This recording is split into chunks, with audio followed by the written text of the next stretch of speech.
श्री गणेशाय नमः। आपके अपने YouTube चैनल सनातन मित्र आशीष पांडे में पुनः हृदय से स्वागत एवं अभिवादन है। प्रिय दर्शकों, विश्वेश्वर ज्योतिर्लिंग की महिमा के प्रसंग में पंचकोशी की महत्ता का प्रतिपादन करते हुए सूत जी कहते हैं, मुनिवरों, अब मैं काशी के विश्वेश्वर नामक ज्योतिर्लिंग का महात्म्य बतला रहा हूँ, जो महापातकों का नाश करने वाला है। तुम लोग सुनो। इस भूतल पर जो कोई भी वस्तु दृष्टिगोचर होती है, वह सच्चिदानंद स्वरूप निर्विकार एवं सनातन ब्रह्मरूप है। अपने कैवल्य अद्वैत भाव के ही रमने वाले उन अद्वितीय परमात्मा कभी एक से दो हो जाने की इच्छा जागृत हुई। फिर वे ही परमात्मा सगुण रूप में प्रकट हो शिव कहलाए। वे शिव ही पुरुष और स्त्री दो रूपों में प्रकट हो गए। उनमें जो पुरुष था उसका शिव नाम हुआ और जो स्त्री हुई उसे शक्ति कहते हैं। इन चिदानंद स्वरूप शिव और शक्ति ने स्वयं अदृष्ट रहकर स्वभाव से ही दो चेतनों प्रकृति और पुरुष की सृष्टि की। मुनिवरों, उन दोनों माता पिताओं को उस समय सामने न देखकर वे दोनों प्रकृति और पुरुष महान संशय में पड़ गए। उस समय निर्गुण परमात्मा से आकाशवाणी प्रकट हुई, तुम दोनों को तपस्या करनी चाहिए, फिर तुमसे परम उत्तम सृष्टि का विचार होगा। वे प्रकृति और पुरुष बोले, प्रभो, शिव तपस्या के लिए तो कोई स्थान है ही नहीं, फिर हम दोनों इस समय कहाँ स्थित होकर आपकी आज्ञा के अनुसार तप करें। तब निर्गुण शिव ने तेज के सारभूत 5 कोस लंबे चौड़े शुभ एवं सुंदर नगर का निर्माण किया, जो उनका अपना ही स्वरूप था। वह सभी आवश्यक उपकरणों से युक्त था। उस नगर का निर्माण करके उन्होंने उसे उन दोनों के लिए भेजा। वह नगर आकाश में पुरुष के समीप आकर स्थित हो गया। तब पुरुष श्रीहरि ने उस नगर में स्थित हो सृष्टि की कामना से शिव का ध्यान करते हुए बहुत वर्षों तक तप किया। उस समय परिश्रम के कारण उनके शरीर से श्वेत जल की अनेक धाराएं प्रकट हुई, जिनसे सारा शून्य आकाश व्याप्त हो गया। वह दूसरा कोई भी दिखाई नहीं देता था। उसे देखकर भगवान विष्णु मन ही मन बोल उठे, यह कैसी अद्भुत वस्तु दिखाई देती है। उस समय उस आश्चर्य को देखकर उन्होंने अपना सिर हिलाया, जिससे उन प्रभु के सामने ही उनके एक कान से मणि गिर पड़ी। जहां वह मणि गिरी वह स्थान मणिकर्णिका नाम महान तीर्थ हो गया। जब पूर्वोक्त जल राशि में यह सारी पंचकोशी डूबने और बहने लगी, तब निर्गुण शिव ने शीघ्र ही उसे अपनी त्रिशूल के द्वारा धारण कर लिया। फिर विष्णु अपने पत्नी प्रकृति के साथ वहीं सोए। तब उनकी नाभि से एक कमल प्रकट हुआ और उस कमल से ब्रह्मा उत्पन्न हुए। उनकी उत्पत्ति में भी शंकर का आदेश ही कारण था। तदनंतर उन्होंने शिव की आज्ञा पाकर अद्भुत सृष्टि आरंभ की। ब्रह्मा जी ने ब्रह्मांड में 14 भुवन बनाए।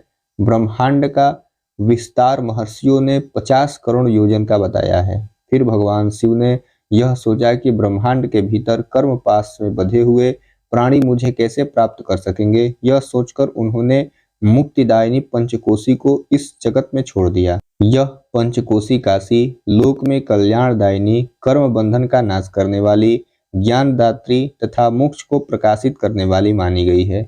अतएव मुझे परम प्रिय है। यहाँ स्वयं परमात्मा ने अविमुक्त लिंग की स्थापना की है। अतः मेरे अंशभूत हरे, तुम्हें कभी इस क्षेत्र का त्याग नहीं करना चाहिए। ऐसा कहकर भगवान हर ने काशीपुरी को स्वयं अपने त्रिशूल से उतारकर मर्त्यलोक के जगत में छोड़ दिया। ब्रह्मा जी का एक दिन पूरा होने पर जब सारे जगत का प्रलय हो जाता है, तब भी निश्चय ही इस काशीपुरी का नाश नहीं होता। इस समय भगवान शिव उसे त्रिशूल पर धारण कर लेते हैं और जब ब्रह्मा द्वारा पुनः नई सृष्टि की जाती है, तब इसे फिर वे उस भूतल पर स्थापित कर देते हैं। कर्मों का कर्षण करने से ही इस पुरी को काशी कहते हैं। काशी में अविमुक्तेश्वर लिंग सदा विराजमान रहता है। यह महापातक की पुरुषों को भी मोक्ष प्रदान करने वाला है। मुनीश्वरों, अन्य मोक्षदायक धामों में सारूप्य यदि मुक्ति प्राप्त होती है, केवल इस काशी में ही जीवों का सायुज्य नामक सर्वोत्तम मुक्ति सुलभ होती है। जिनकी कहीं भी गति नहीं होती है, उनके लिए वाराणसी में पूरी ही गति है। महापुण्यमयी पंचकोशी करोड़ों हत्याओं का विनाश करने वाला है। यहाँ समस्त अमरगण भी मरण की इच्छा करते हैं, फिर दूसरों की तो बात ही क्या है। यह शंकर की शिवनगरी काशी सदा भोग और मोक्ष प्रदान करने वाली है। कैलाश के पति जो भीतर से सत्वगुणी और बाहर से तमोगुणी कहे गए हैं, कालाग्नि रुद्र के नाम से विख्यात है। वे निर्गुण होते हुए भी सगुण रूप में प्रकट हुए शिव है। उन्होंने बारंबार प्रणाम करके निर्गुण शिव से इस प्रकार कहा। रुद्र बोले, विश्वनाथ महेश्वर, मैं आपका ही हूँ, इसमें संशय नहीं है। सांब महादेव, मुझ आत्मज पर कृपा कीजिए। जगतपते, लोकहित की कामना से आपको सदा यही रहना चाहिए। जगन्नाथ, मैं आपसे प्रार्थना करता हूँ, आप यहाँ रहकर जीवों का उद्धार करें। सूर्य जी कहते हैं, तदनंतर मन और इंद्रियों को वश में रखने वाले अविमुक्त ने भी शंकर से बारंबार प्रार्थना करके नेत्रों से आंसू बहाते हुए प्रसन्नता पूर्वक उनसे कहा। अविमुक्त बोले, काल रूपी रोग के सुंदर औषध देवाधिदेव महादेव, आप वास्तव में तीनों लोके के स्वामी तथा ब्रह्मा और विष्णु आदि के द्वारा भी सेवानित है। देव, काशीपुरी को आप अपनी राजधानी स्वीकार करें। मैं अचिंत्य सुख की प्राप्ति के लिए यहाँ सदा आपका ध्यान लगाए स्थिर भाव से बैठा रहूंगा। आप ही मुक्ति देने वाले तथा संपूर्ण कामनाओं के पूरक है, दूसरा कोई नहीं है। अतः आप परोपकार के लिए उमा सहित सदा यहाँ विराजमान रहे। सदाशिव, आप समस्त जीवों का संसार सागर से पार करें। और मैं बारंबार प्रार्थना करता हूँ कि आप अपने भक्तों का कार्य सिद्ध करें। सूर्य जी कहते हैं, ब्राह्मणों, जब विश्वनाथ ने भगवान शंकर से इस प्रकार प्रार्थना की, तब सर्वेश्वर शिव समस्त लोकों का उपकार करने के लिए यहाँ विराजमान हो गए। जिस दिन से भगवान शिव काशी में आ गए, उसी दिन से काशी सर्वश्रेष्ठ पूरी हो गई है। दिव्य काशी, भव्य काशी इसे बताया गया है।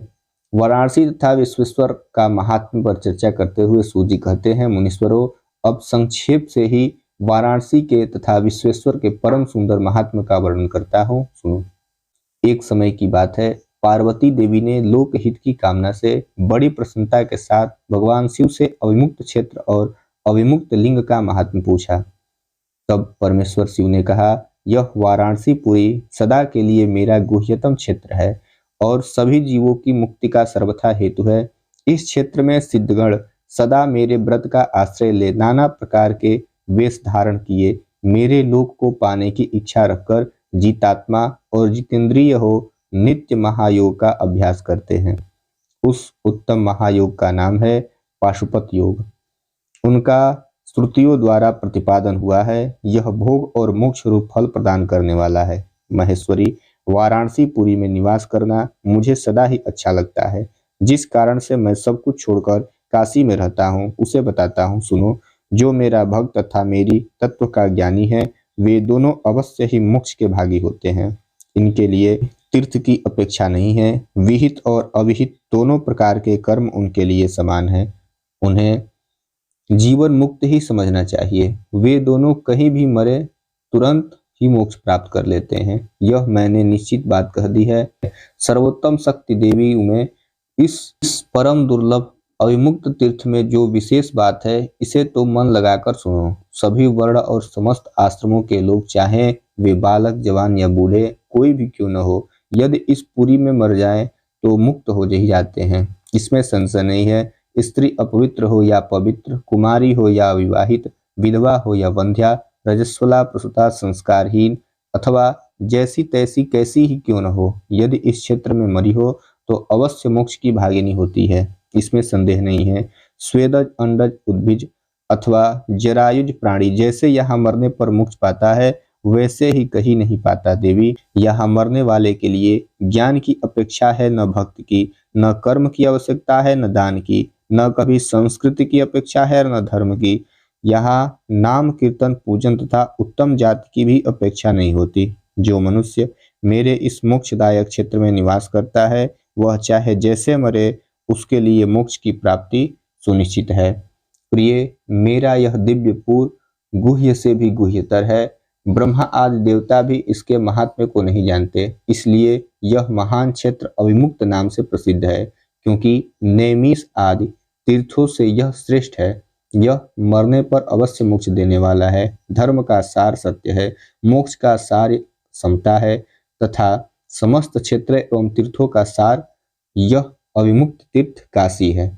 ऐसी विद्वानों की मान्यता है। इच्छानुसार भोजन, शयन, क्रीड़ा तथा विविध कर्मों का अनुष्ठान करता हुआ भी मनुष्य यदि इस अविमुक्त तीर्थ में प्राणों का परित्याग करता है तो उसे मोक्ष मिल जाता है। जिसका चित्त विषयों में आसक्त है और जिसने धर्म की रुचि त्याग दी है, वह भी यदि इस क्षेत्र में मृत्यु को प्राप्त कर लेता है तो वह पुनः संसार बंधन में नहीं पड़ता। फिर जो माता से रहित, धीर, सत्वगुणी, दम्भहीन, कर्मकुशल और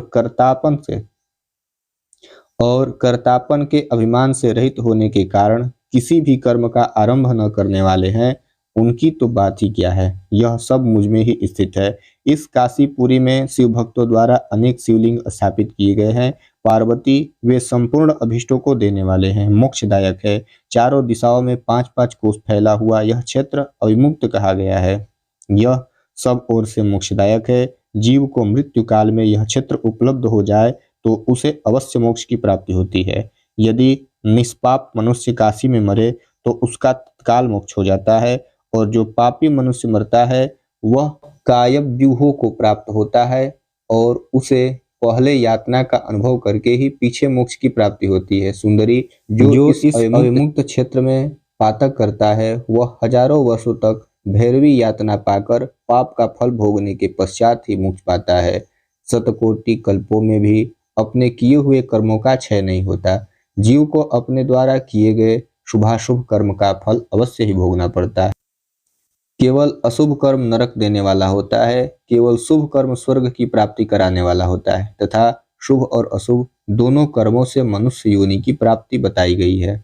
अशुभ कर्म की कमी और शुभ कर्म की अधिकता होने पर उत्तम जन्म प्राप्त होता है। शुभ कर्म की कमी और अशुभ कर्म की अधिकता होने पर यहाँ अधम जन्म की प्राप्ति होती है। पार्वती, जब शुभ और अशुभ दोनों ही कर्मों का क्षय हो जाता है तभी जीव को सह्य मोक्ष प्राप्त हो जाता है।